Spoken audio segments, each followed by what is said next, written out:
पाल नाम के एक भक्त थे भगवान के, खूब भजन करते थे, खूब साधना करते थे, नाम जप करते थे, कथा सुनते थे, लेकिन वो ब्याह नहीं कर रहे थे। क्यों? उनकी इच्छा थी कि जैसा मैं भजन करता हूं, जैसी मेरी भक्ति है, जैसा मेरा भाव ठाकुर जी के प्रति है, ऐसी कन्या मिले तो मैं ब्याह करूंगा, नहीं तो जीवन भर ऐसे ही रहूंगा। तभी उनके किसी रिश्तेदार ने आकर के बताया, बोले तेरे लायक कन्या मिल गई मुझको। तो हरपाल जी बोले क्या क्या गुण है उस कन्या का? बोले उस कन्या ने शर्त रखी है, मैं उसी से ब्याह करूंगी जो रोज 1000 संतों को प्रसाद पवाता हो। हरपाल जी बोले अब तो मुहूर्त भी नहीं निकलवाना, कल ही ब्याह करवा दो मेरा।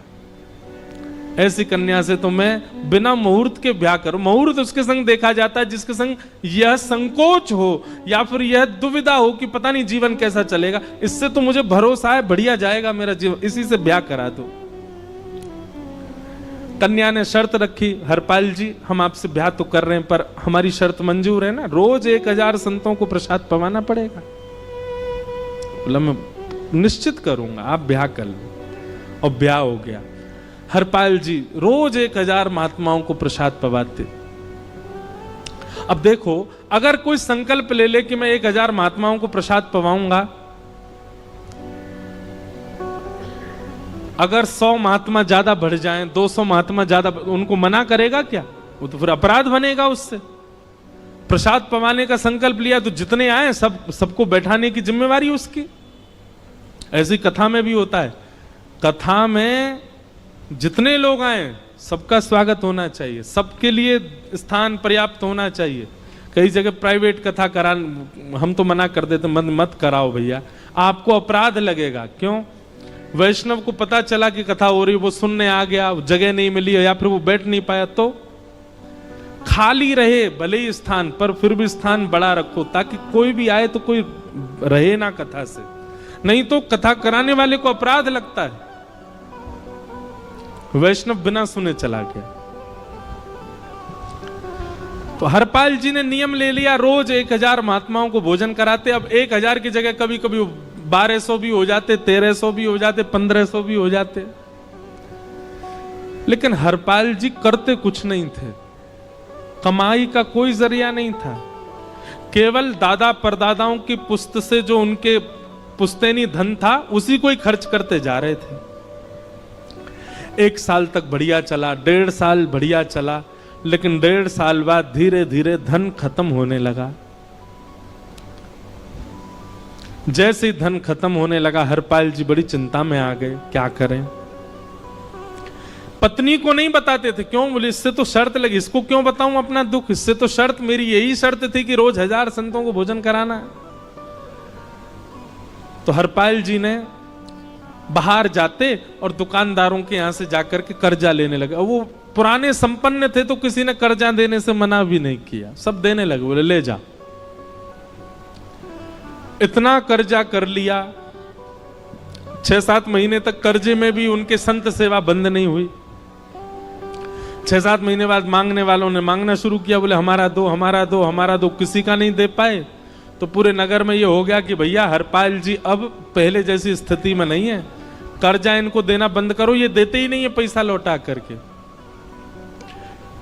सब बिगड़ने लगा, धन नष्ट हो गया, इज्जत चली गई, लेकिन उनकी संत सेवा नहीं रुकी, रोज संत सेवा करते। एक दिन मन में विचार करने लगे, अब क्या करूं, अब तो मुझे कोई कर्जा भी नहीं देता, गहने भी सारे बिक गए, धन भी सारा खत्म हो गया। तो हरपाल जी ने मन बनाया कि मैं चोरी करूंगा, और चोरी करके ठाकुर जी, आप लोग मत करना ऐसा, चोरी करूंगा। हरपाल जी चोरी करने जाने लगे, लेकिन हरपाल जी का नियम था कि वो किसी के धन की चोरी नहीं करते थे। संपन्न लोगों के घर में जाते थे और उनकी रसोई घर की सामग्री चुरा लाते थे, चीनी, दाल, आटा, चावल, मूंग, नमक, मिर्च, ताकि भंडारा हो जाए सवेरे। इस प्रकार महाराज चोरी होने लगी। एक घर की हुई, दो घर, अब तो हल्ला होने लगा। बोले कि घरों की सामान राशन चोरी हो जाता है। वो बड़ा विचित्र चोर है, धन नहीं चुराता है, राशन चुरा के भागता है।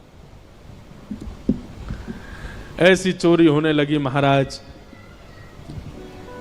अब तो लोगों ने अपने अपने घरों में पहरेदारी शुरू कर दी कि चोरी ना हो। तो हरपाल जी को और दिक्कत होने लगी, क्या करें, कैसे करें।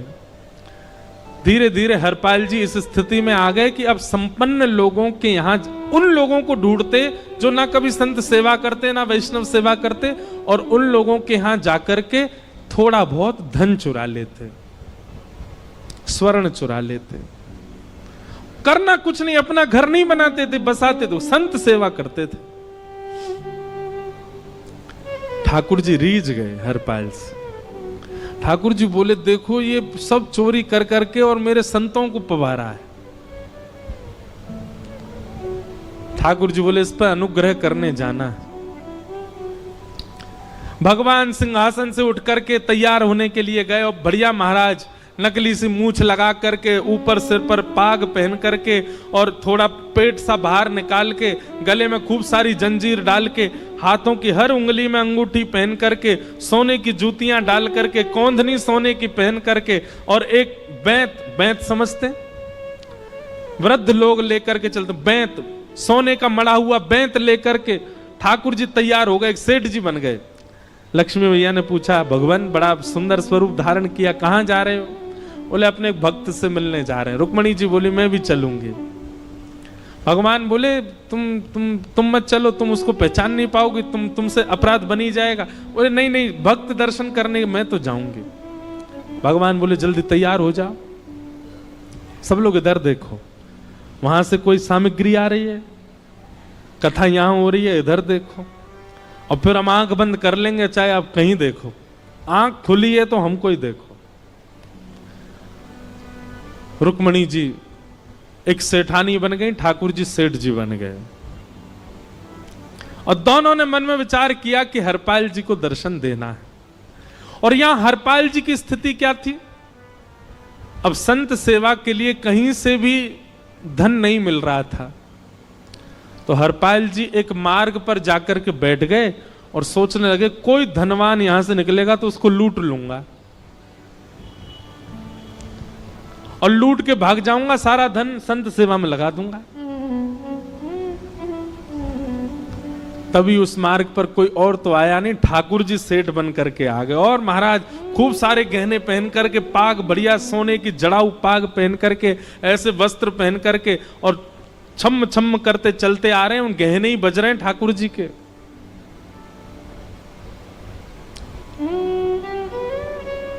हरपाल जी ने जैसे नेत्र खोल करके देखा, ठाकुर जी के रूप यौवन और सबरी उनके श्रृंगार को देख करके हरपाल जी बोले, ये तो एक आध साल के भंडारे की व्यवस्था आ रही है सामने से। इतने में ही सेठानी जी, रुक्मणी जी भी आई। उनको ओहो, ये तो कम से कम 5-10 साल की व्यवस्था आ रही है। अगर ये दोनों लूट लिए जाएं तो 10 साल चोरी नहीं करनी पड़ेगी। देखो कितना धन संपन्न। हरपाल जी के बगल में जैसे ही ठाकुर जी पहुंचे, हरपाल जी बोले, भैया जय श्री कृष्ण, प्रणाम। ठाकुर जी तो नाराज हो गए, क्या भगवान का नाम बोलता है सुबह सुबह? तुम सब लोग बड़े पाखंडी हो, ढोंगी हो। और हमने सुना इस गांव में एक रहता है, वो चोरी डकैती करता है और फिर कहते हैं संत सेवा करता है। ऐसी काय बात की चोरी भैया? करता तो चोरी है, भली उससे भली संत सेवा करता हो। नाम उसका हरपाल है, हम सब जानते हैं। भगवान का नाम मत लो हमारे सामने। हरपाल जी समझ गए, वो तो बिल्कुल भगवत विमुख है, इसकी तो एक अंगूठी भी नहीं छोड़नी मुझको, इसका तो सब लेके जाऊंगा। अगर ये बदले में जय श्री कृष्णा बोलता तो एक आध गहना छोड़ देता इसका में, पर ये तो इतना बिखर रहा है भगवान का नाम सुन के, इसका कुछ नहीं छोड़ूंगा, सब ले जाऊंगा। हरपाल जी बोले, हाँ भैया, एक रहता तो है डकैत इस गांव में, और उसका कोई पता नहीं है, वो कभी भी आ जाता है। लेकिन एक मार्ग जंगल में होकर के है, उसमें गांव में नहीं जाना पड़ता। जंगल से गुप्त चुप निकल करके पूरे गांव पार हो जाएंगे, आप शहर पहुंच जाओगे। उसका रास्ता मुझे ही पता है। सेठ जी बोले तो तुम हमको पार करवा दो। हरपाल जी बोले मैं पार तो करवा दूंगा, लेकिन भगवान मेरे घर कुछ मेहमान आए हैं, उनके भोजन आदि की व्यवस्था के लिए मैं तो बाजार आया था, मेरे पे धन नहीं है। आप यदि मुझको कुछ दे देंगे तो मैं घर पर व्यवस्था करके आऊंगा, तुरंत आपको लेकर के गांव पार करवा दूंगा। ठाकुर जी ने उसको कुछ सोने की मोहर दे दी, बोले लो तुम अपने घर की व्यवस्था कर आओ। हरपाल जी ने सामग्री खरीदी, घर पर पहले व्यवस्था करके आए। बोले आज की व्यवस्था हो जाए, क्योंकि आज तो 10 साल का सब चोरी करना, समय लगेगा। पत्नी से कहा भोजन प्रसादी बनाओ, संतों को पवाओ। संत पूछेंगे मैं कहां है, तो कहना कि आप लोगों की 10 साल की व्यवस्था करने गए आज। हरपाल जी लौट करके आए और सेठ जी से कहा आइए आइए चल दीजिए मेरे साथ और हमारे संगी चलना बिल्कुल। ठाकुर जी रुक्मणी जी चलने लगे। जैसे ही विहंगम जंगल में पहुंचे, भयंकर भयावह जंगल, बीच जंगल में जैसे ही पहुंचे, हरपाल ने पीछे मुड़ करके देखा, दोनों चले आ रहे हैं। तुरंत महाराज वो तो अपने रूप में आ गया, शेर की तरह गर्जना करने लगा, अपनी लाठी धर दी सामने और अपने सिर का स्वाफा निकाल करके सामने बिछा दिया। भगवान जो सेठ जी के रूप में आया, भगवान बोले भैया ये क्या कर रहे हो? बोले मैं ही हरपाल हूं। सारे सामग्री निकालो, डाल दो यहां पे, एक चीज भी मत छोड़ना, नहीं तो तुम जानते नहीं हो तुम्हारा क्या करूंगा। ठाकुर जी तो थर थर कांपने लगे। रुक्मणी जी बोली देखो कैसा नाटक कर रहे हैं, रावण के आगे नहीं डरे थे, कुंभकर्ण के आगे नहीं डरे, हिरण्यकश्यप के आगे नहीं डरे, और वो हरपाल के आगे ऐसे कांप रहे हैं।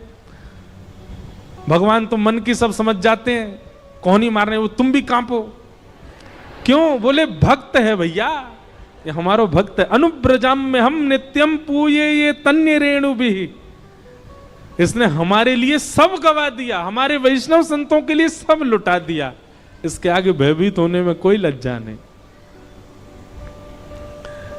लक्ष्मी नारायण दोनों कांप रहे हैं और हरपाल कह रहा सब निकालो। ए सेठानी जी कान के कुंडल उतारो। कान कुंडल उतार दिए, नाक की नथनी उतार दी, सब उतार उतार के धर दिए, हाथों के सब कड़ूला आदि भी धर दिए। भगवान ने भी अपने सब उतार। बोले बैंत कहां लेके जा रहे, उसको भी धर दो। बोले अरे भैया बुढ़ापे की लाठी, हम गिर जाएंगे। बोले कुछ नहीं गिरोगे, धर दो इसको, जीवन में कभी राम ना। बोले बहुत बढ़िया हो गया, अब 10 साल की व्यवस्था हो गई। इतने में भगवान की कनिष्ठ उंगली में एक अंगूठी थी।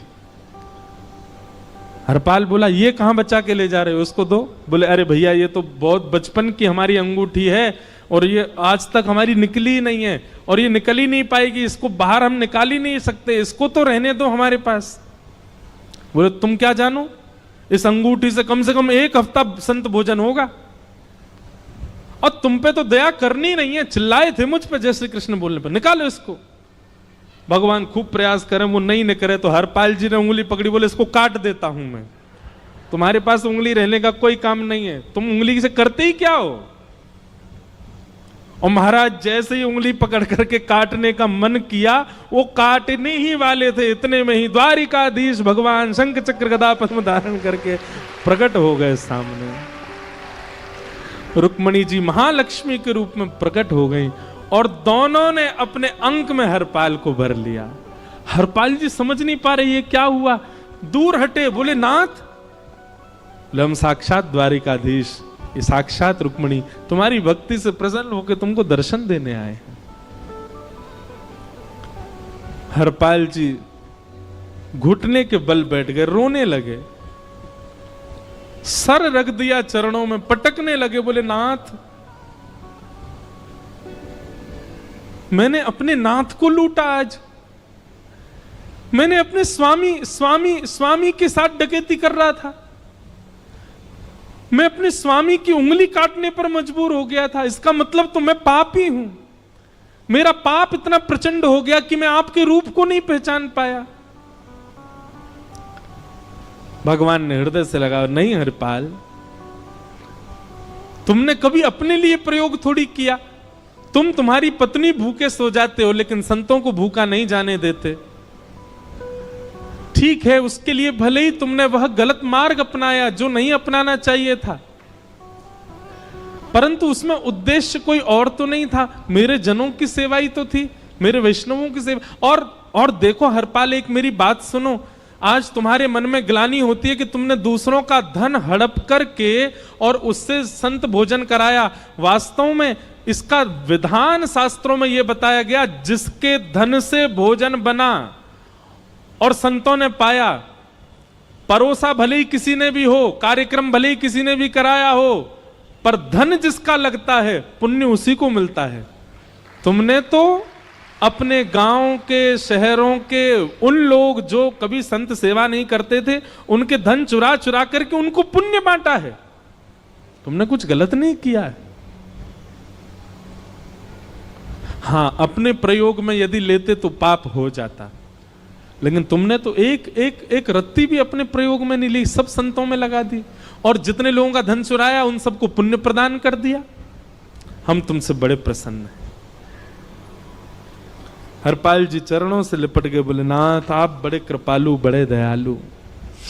भगवान बोले अब हमने दर्शन दे दिया, अब हम जाएं। और सुनो, ये सारा धन हमने दिया है, 10 साल का नहीं होगा इससे। तो बोले जब तक तुम जीवित रहोगे तब तक की सेवा बनेगी, इससे संत सेवा चलती रहेगी। ये सारा धन आभूषण हम लेकर के इसीलिए आए थे ताकि तुमको अब कभी किसी से मांगना ना पड़े, किसी से हड़पना ना पड़े। भगवान जाने लगे तो हरपाल जी चरणों में गिर गए, बोले नाथ आज मैं आपके दर्शन कर पाया, मैं संत सेवा कर पाया, इसमें सबसे बड़ा योगदान मेरी पत्नी का है। उसने नियम नहीं बनाया होता तो शायद मैं कभी ऐसा नहीं करता। आप उसको दर्शन दिए बिना जाएंगे, मैं उसको क्या बताऊंगा? मैं उससे जाके कह भी नहीं पाऊंगा कि आप मुझे मिले, और उसकी वजह से आप मुझे मिले हो, कृपा कर उसको दर्शन दे दीजिए। ठाकुर जी बोले ठीक है। तुरंत लक्ष्मी नारायण भगवान ने छोटे छोटे बालकों का रूप धारण कर लिया और हरपाल जी की गोद में बैठ गए, और हरपाल जी अपनी गोद में लेकर के ठाकुर जी को घर पर आए और आकर के अपनी अरे सुनो देखो कौन आए हैं। जैसे बाहर आकर के देखा तो नन्हे से ठाकुर जी, नन्ही से रुक्मणी जी गोद में बालकों की भांति बैठे हैं। बोले अरे इतने सुंदर सुंदर बालक। बोले बालक नहीं है, ये साक्षात जगन्नाथ भगवान, साक्षात रुक्मणी जी, साक्षात द्वारिकाधीश हैं।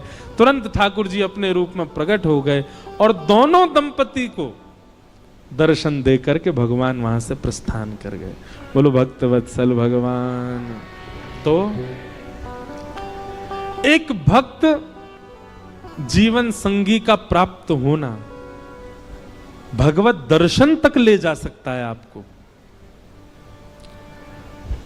अब जिनके ब्याह हो चुके हैं उनसे तो अब हम कुछ कर नहीं सकते, पर जिनके नहीं हुए हैं संभल जाओ, सुधर जाओ, ठाकुर जी से प्रार्थना करो और प्रार्थना करके केवल एक ही चीज मांगो, क्या हम गृहस्थी हैं नाथ, यह गृहस्थाश्रम है, हम इसमें आ चुके हैं, अब कृपा करके हमारे जीवन में जो भी आए वो आपका भक्त आए। लेकिन आपके अथक प्रार्थना करने पर भी ठाकुर जी ने यदि नहीं दिया तो भी चिंतित मत होइएगा। मीराबाई को भी नहीं मिले अनुकूल, करमेती बाई को भी नहीं मिले अनुकूल, सक्कू बाई को भी नहीं मिले अनुकूल पति,